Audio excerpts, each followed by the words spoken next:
fallen tree shut this rescue fox out of her enclosure, and she became just too tame for the wild. It goes without saying that wild animals are not meant to live too close to humans.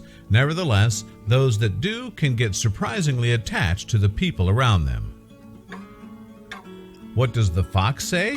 Well, if foxes could indeed talk, they'd probably want to tell the world that they're not vermin. However, in some places, especially rural areas where they are more commonly found, foxes are persecuted and seen as a nuisance. The NFWS is a volunteer-run organization with more than 20 years of experience rescuing foxes that are sick or injured. Naturally, the organization does its best to release the foxes back into the wild once they're healthy. And although the organization is responsible for many life-saving operations, one animal made a particular impression on the volunteers at NFWS.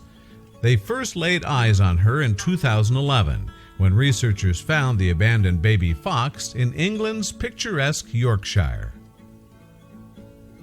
They named the cute kit Pudding, after the country's famous Yorkshire pudding, and, as with most of the foxes that the volunteers helped nurse back to health, this one was expected to run free again in the wild once she was old and strong enough to fend for herself. At the sanctuary was a whole litter of foxes that Pudding was scheduled to meet and hopefully be accepted by as a member of their family. But before introductions could be made, though, disaster struck.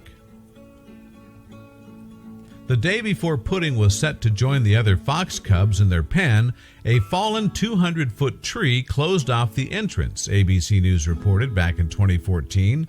And while the fox litter inside was unharmed, all avenues into the pen were blocked off, and therefore access was impossible. Indeed, nothing bigger than a food dish could get into the pen.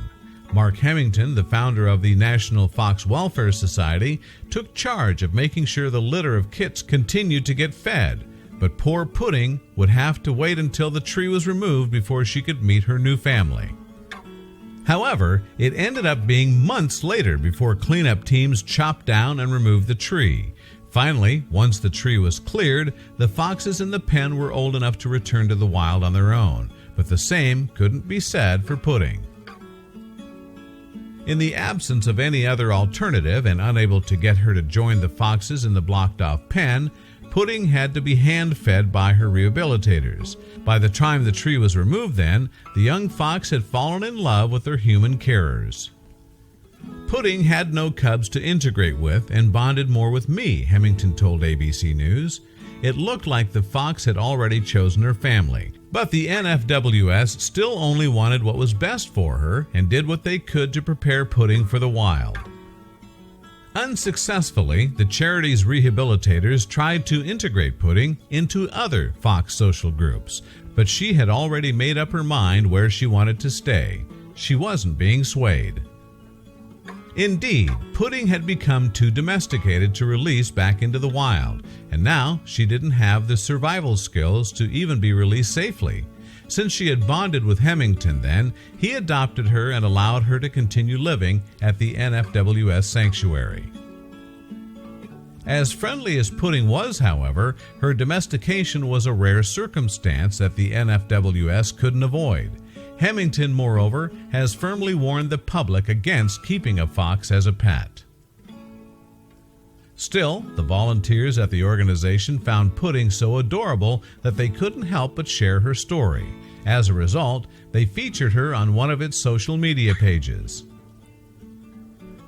After posting a photo of Pudding the fox on our Facebook page, her image was shared and it went viral worldwide, the NFWS wrote on its official webpage.